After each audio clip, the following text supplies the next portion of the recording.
There was a time when her hand sought mine in her sleep.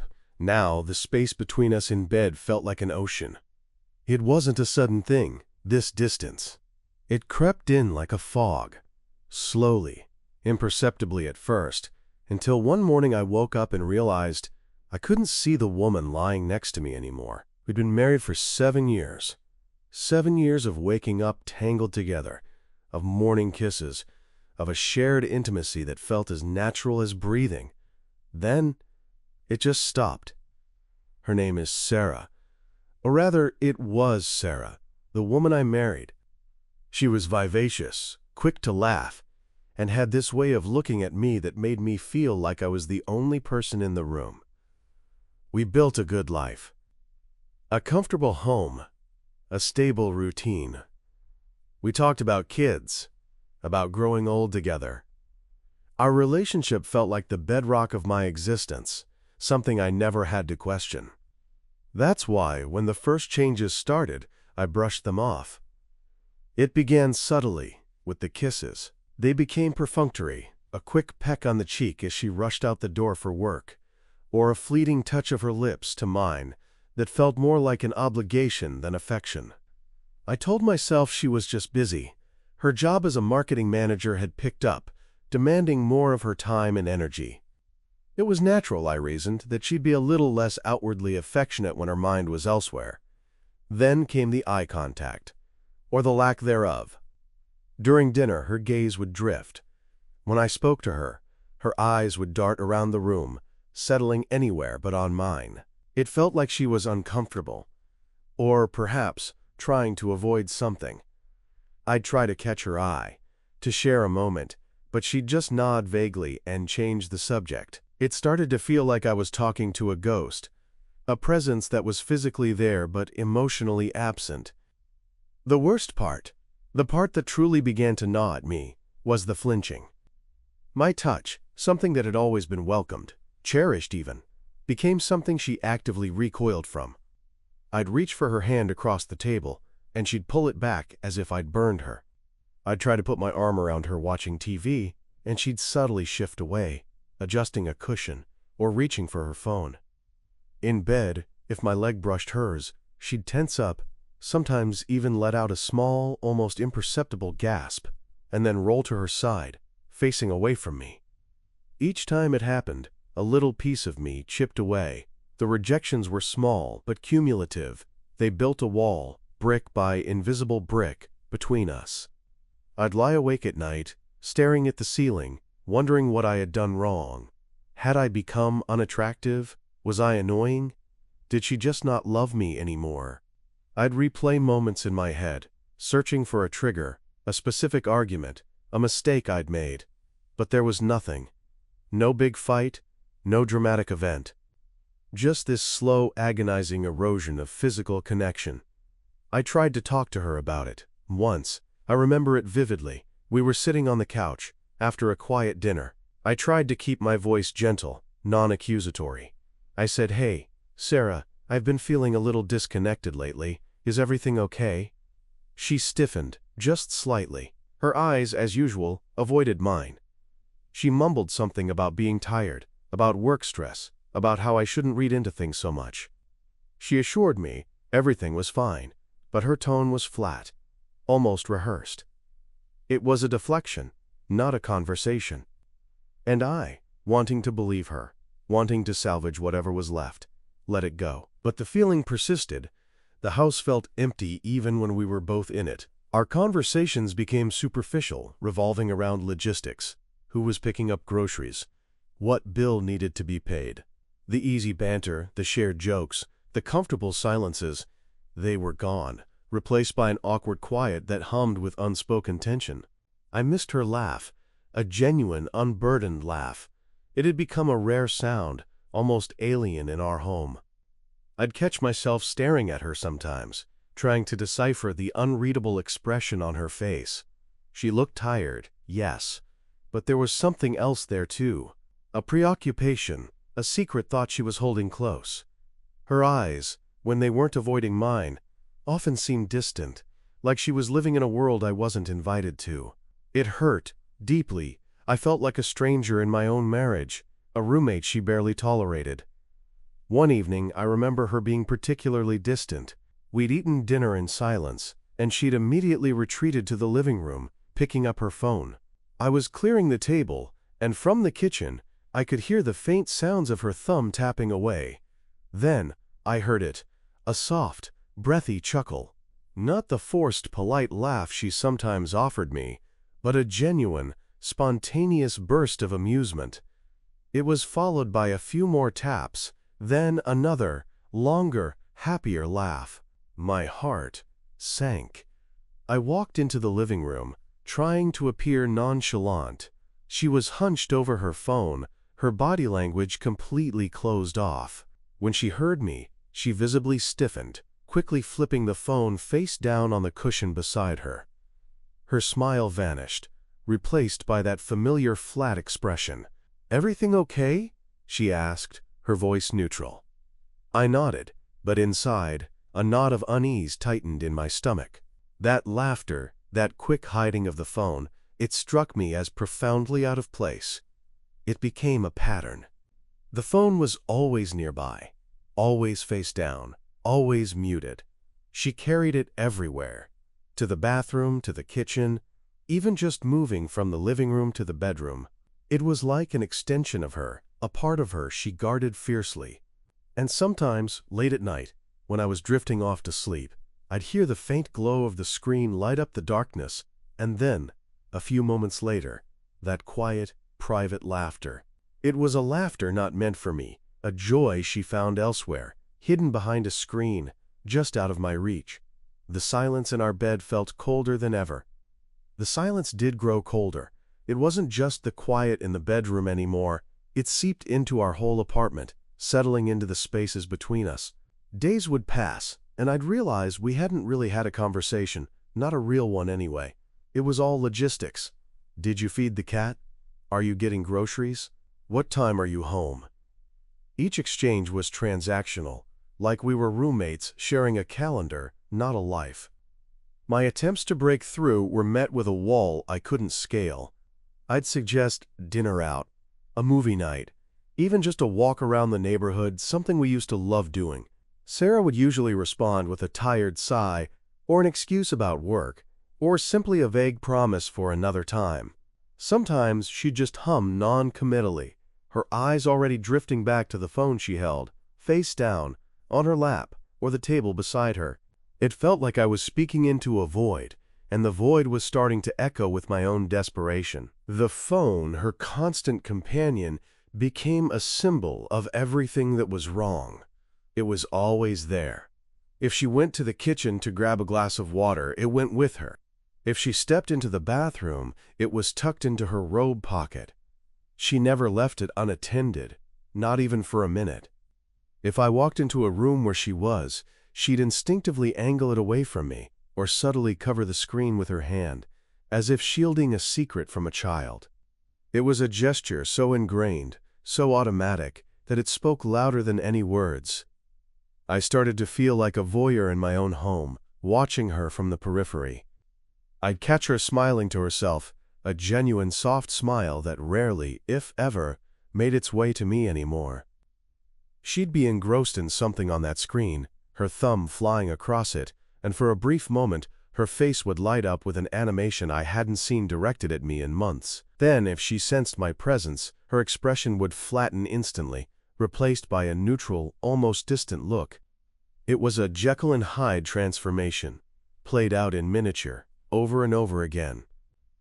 I tried to tell myself it was just stress, that her marketing job was demanding, that everyone was glued to their phones these days. I searched for flaws in myself, trying to pinpoint what I might have done to cause this. Was I not engaging enough? Was I boring? Had I stopped being attractive? I looked in the mirror, searching for answers, but all I saw was a man growing increasingly confused and heartbroken.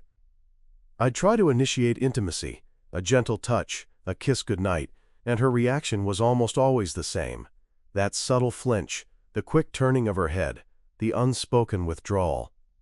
The message was clear: don't touch me. And yet, the laughter, the smiles directed at the phone, suggested a warmth she reserved for someone or something else.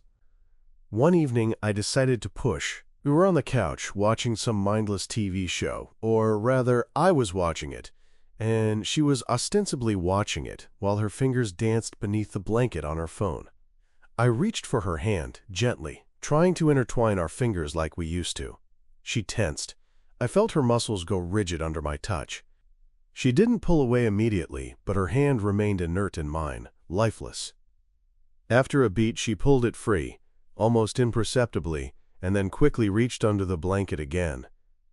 "Just checking a work email," she mumbled, not looking at me.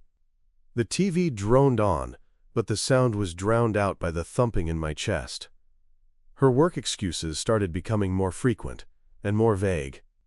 "I have a late call," or "I need to put in some extra hours on this campaign."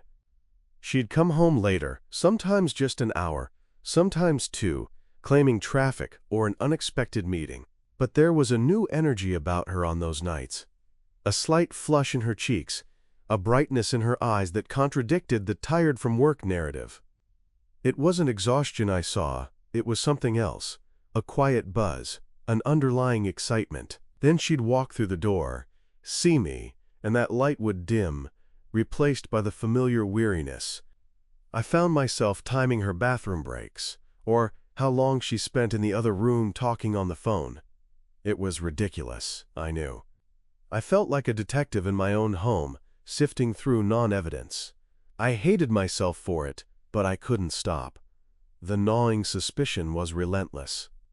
It felt like a low-frequency hum in my brain, always present, always demanding attention. One Saturday morning, I was making coffee. Sarah was still in bed, which was unusual, as she normally got up early to get a head start on emails. I heard the faint trill of her phone from the bedroom. It wasn't her usual notification sound. It was a more playful, almost musical tone I didn't recognize. A moment later, I heard her get up quickly. I heard the scuffle of her feet, then the soft click of the bathroom door. She'd gone in there, phone in hand, to answer something clearly not a work email. The door closed, and the muffled murmur of her voice began, hushed and low, interspersed with those soft, private laughs. I stood there, the coffee pot dripping, watching the steam curl into the air, my hands clenched around the countertop. My wife was in the bathroom, having a secret, animated conversation that brought her joy, a joy she denied me. And she was doing it in a room she knew would muffle the sound, where she thought I couldn't hear. It wasn't stress, it wasn't me. It was something else entirely. The realization hit me with a cold, sickening certainty. The excuses, the distance, the guarded phone, the flinching away from my touch, it all coalesced into a single terrifying truth that I still couldn't quite articulate. Later that week, she was getting ready for work. She left her phone charging on the kitchen counter while she went to shower. It was the first time I'd seen it truly unattended in months. I walked past it, slowly, trying to appear casual. My heart hammered against my ribs. I knew I shouldn't look, but I couldn't stop myself. As I passed, the screen lit up briefly with an incoming message notification. Not a full message, just a name. It flashed for only a second before the screen went dark again. The name wasn't a contact I recognized, not from her work, not from our friends. It was just a single, unfamiliar first name, a man's name, a name that now burned itself into my memory. The name, burned into my memory, was Michael. It wasn't a work contact, not a friend, not anyone I'd ever heard her mention in our 7 years together. It hung in the air between us, unseen but suffocating, a ghost in our kitchen. My stomach twisted with a cold, sickening certainty, transforming the vague dread I'd felt for months into a sharp, pointed fear. This wasn't just about stress or distance anymore. This was about a hidden life, a secret world she inhabited, and a name that was clearly a key to it. I went through the motions of breakfast, forcing down coffee, my hands shaking slightly. Sarah came out of the shower, wrapped in a towel, humming a little tune. She seemed lighter, happier than I'd seen her in ages. My eyes involuntarily flickered to the phone still charging on the counter. She picked it up, saw the missed notification, and a faint, private smile touched her lips before she turned away, shielding the screen from my view, as always. The smile was for Michael, the coldness was for me. From that moment, my observation shifted from passive worry to an active, desperate search for answers. Every interaction became a test, every movement a clue. I watched her like a hawk, trying to be subtle, trying to maintain the facade of a normal husband. But inside, I was unraveling. Her phone became her shadow. It was always in her hand, always face down, always muted. If she left the room, even for a moment, the phone went with her. Her attention to it was absolute, almost devotional. She started coming home later more frequently, always with the same vague explanations. Client meeting ran over. Team brainstorming session. Had to finish up a presentation. She never offered details, and I stopped asking because her responses were always curt, laced with an irritation that suggested I was questioning her dedication to work. But I noticed something else. On these late nights, she often came back looking vibrant, her hair perfectly in place, a faint, unfamiliar scent of expensive perfume clinging to her clothes, certainly not the scent of a stuffy office. She seemed energized, not tired. One evening, after she'd come home particularly late, she went straight to the shower. I was in the living room, supposedly watching TV, but my ears were straining. I heard the water running, then the distinct sound of her phone vibrating from her purse, which she'd left on the entryway table. My heart pounded. This was it. This was my chance. I hesitated, battling with myself. This was a line I hadn't crossed. But the curiosity, the desperate need to know, overwhelmed my hesitation. I walked to the table, my movements slow and deliberate, as if I was afraid someone was watching. I reached into her purse. My fingers brushed against the cool metal of her phone. Before I could even pull it out, the vibration stopped.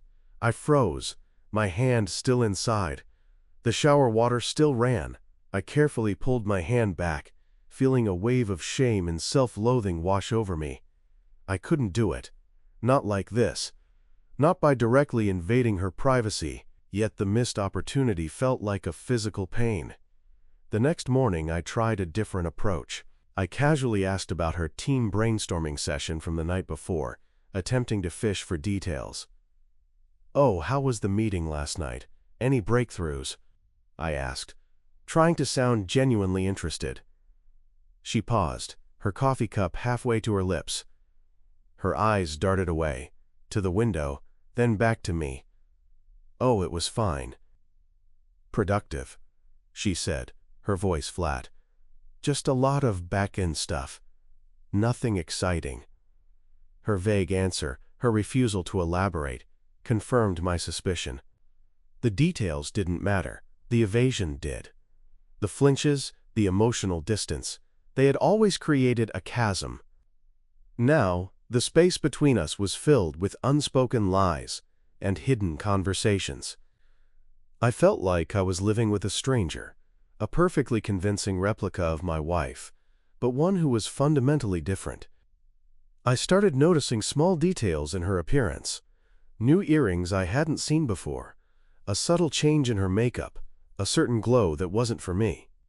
It was like she was trying harder, but not for our life together. My sleep became fractured. I'd lie awake next to her, listening to her breathing, wondering what she was dreaming about.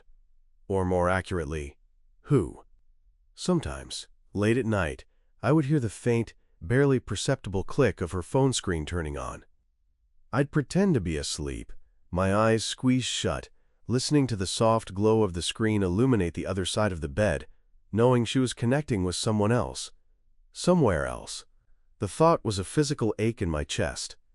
One Saturday, Sarah said she was going into the office for a few hours to catch up on paperwork. She often did this. I suggested I join her, maybe grab lunch in the city afterwards. "Oh no, it's really just going to be me there," she said quickly, a hint of panic in her voice. "It's a quiet day. I just need to focus. You know how it is." I nodded, feigning understanding, but as she left I felt an overpowering urge to follow her. It was a terrible, desperate idea, but I couldn't stop myself. I waited 5 minutes after she pulled out of the driveway, then got into my own car. I kept a safe distance, watching her car's taillights. She didn't take her usual route to the office. She drove to a different part of the city, an area with trendy cafes and boutique shops, not office buildings. My heart sank further with every turn she made away from her stated destination. She parked on a side street, several blocks from where her car usually sat, if she was truly going into her building. I parked down the street, out of sight. I watched her get out. She pulled down the visor, checked her makeup in the mirror, and then grabbed her phone. She stood there for a moment, her thumb flying across the screen, a small smile playing on her lips. Then she looked up, her gaze scanning the street, a look of anticipation on her face. A moment later, a man approached her. He was tall, well-dressed, with dark hair. He wasn't someone I recognized from her work events or any of our social circles. He reached for her, not in a formal handshake, but with a familiar warmth, placing a hand on her lower back as he leaned in to say something, making her laugh. It was the laugh I used to hear, the genuine, uninhibited laugh that had been absent from our home for months. They walked off together, their shoulders almost brushing, heading towards one of the cafes. I stayed in my car, my hands gripping the steering wheel, knuckles white. The cold certainty had solidified into a terrible, undeniable truth. I had seen enough. The man, the secret smile, the obvious familiarity, the lie about where she was going. It wasn't stress. It wasn't me. It was him, Michael. The name had a face now. And that face was sharing a laugh, a touch, and a stolen Saturday morning with my wife. The pain was physical, a crushing weight in my chest that stole my breath. I wanted to scream, to confront them, to smash something. Instead, I just sat there, watching them disappear into the crowd, feeling like a ghost in my own life. I drove home in a daze, the pain a cold, hard knot in my stomach. My hands still trembled on the wheel. Every turn felt automatic, my mind replaying the scene in the coffee shop, their smiles, the way she leaned into him. The image burned behind my eyes. I had known, or at least suspected, but seeing it was a different kind of wound. It wasn't just a suspicion anymore. It was a fact, concrete and devastating. I pulled into the driveway, the house dark and silent. It looked the same, but it felt entirely different now, tainted by a secret I had just discovered. I walked inside, the silence amplifying the thumping in my chest. What was I supposed to do? Pretend I hadn't seen her? Wait for her to tell me? No, that wasn't an option. The lies, the flinching, the guarded phone, it all clicked into place with a terrible clarity. There would be no more guessing, no more self-doubt. I paced the living room, trying to calm my breathing. The anger was there, a dull ache beneath the shock, but mostly it was a profound sadness. 7 years. A life we had built. Reduced to this. I knew I needed to confront her, not with rage, but with the quiet weight of what I knew. There was no point in yelling. The damage was already done. All that was left was the truth, however ugly. Hours later I heard her car pull into the driveway. It was after midnight. The familiar sound, once a comfort, now sent a jolt of anxiety through me. I didn't move from the couch, where I had been sitting in the dark, waiting. The front door opened and closed. I heard her keys drop on the hall table, the soft click of her heels. She walked into the living room, pausing when she saw me in the dim light. "Oh," she said, her voice a little breathless, surprised. "You're still up?" "Yeah," I replied, my voice sounding flat, even to my own ears. "I've been waiting for you." She shifted uncomfortably, her hand going to her hair. I noticed the faint scent of that unfamiliar perfume again, trying to mask something else. Her eyes darted away from mine, a familiar evasion. The usual excuses were already forming on her lips, I could see it. "Long day at work?" I asked, my voice betraying no emotion. She paused, then nodded quickly. Yeah, really long. Had to wrap up that presentation for Monday. You know how it is. She started moving towards the stairs, clearly wanting to escape the conversation. No, I don't think I do, Sarah, I said, my voice cutting through the quiet. Because you weren't at work today. She froze, one foot on the first stair. Her back was to me. The silence stretched, thick and heavy. I watched her shoulders tense. What are you talking about? She asked, her voice tight, a hint of accusation in it, as if Tux was the one who had done something wrong.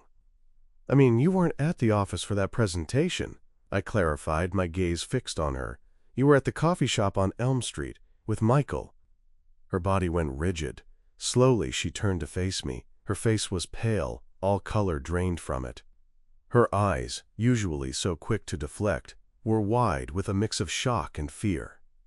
The mask she had worn for months, the one of weary indifference and stress, crumbled in an instant. What? She whispered, a desperate, almost pathetic attempt at denial. I saw you, Sarah, I continued, my voice still quiet but firm. I saw you laughing. I saw you touching his arm. I saw you walk away with him, so comfortable, so happy.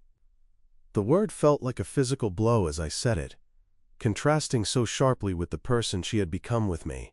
While I was at home, wondering what I had done wrong, trying to figure out how to get my wife back. She couldn't hold my gaze.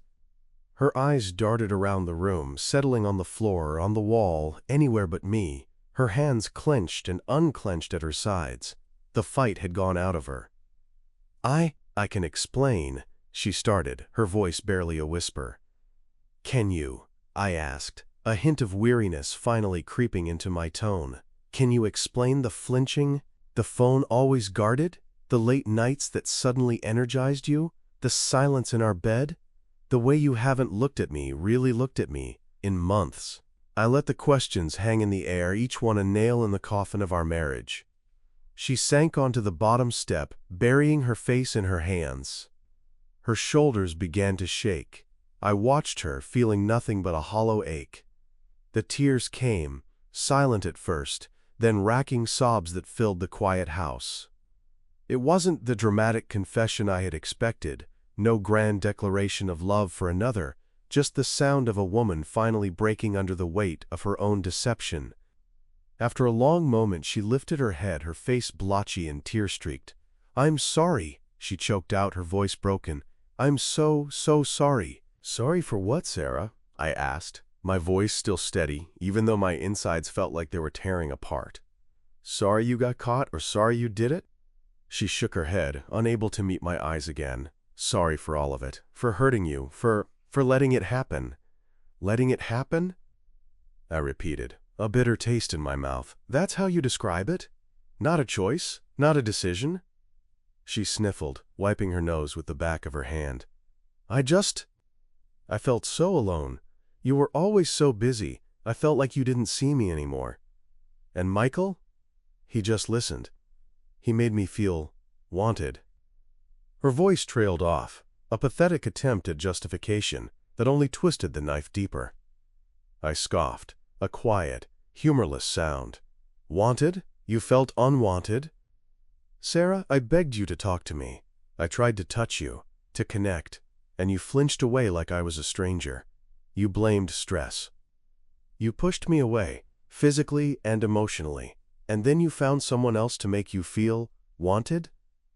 The irony was a punch to the gut. The very intimacy she sought elsewhere was the intimacy she had systematically destroyed between us. I know, she whispered, her voice full of self-loathing. I messed up, I know. How long? I asked, cutting through her remorse. She hesitated, then mumbled, a few months. Since things started getting really bad here. So, since the flinching started, I finished for her, the pieces finally slotting into place. The moment she decided I wasn't enough, wasn't good enough, wasn't home anymore. The moment she started looking elsewhere. The conversation that followed was not a passionate argument, but a series of quiet, painful revelations. There were no more grand pronouncements of love or promises to fix things. The trust was shattered, beyond repair. The "don't touch me" had been far more than just stress. It had been the withdrawal of affection, the physical manifestation of her emotional departure from our marriage. I told her I needed her to leave. Not tonight, not immediately, but soon. The house, the life we had built. It was all a lie now. I couldn't stay here, not knowing what I knew.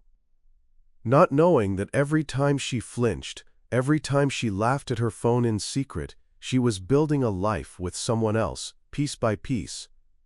She didn't argue. She simply nodded, tears still streaming down her face. There was a strange relief in the air, a terrible, agonizing peace. The uncertainty was gone. The constant questioning, the self-doubt, the crushing loneliness. It had been replaced by a stark, undeniable truth. I watched her walk upstairs, not to our shared bed but to the guest room. The silence that settled over the house this time was different. It wasn't the suffocating silence of unspoken refusal, but the empty silence of an ending. The man, the secret smile, the flinch that broke us, it had all led to this. I was no longer a stranger in my own home. I was simply alone in it, and for the first time in months, I knew exactly why.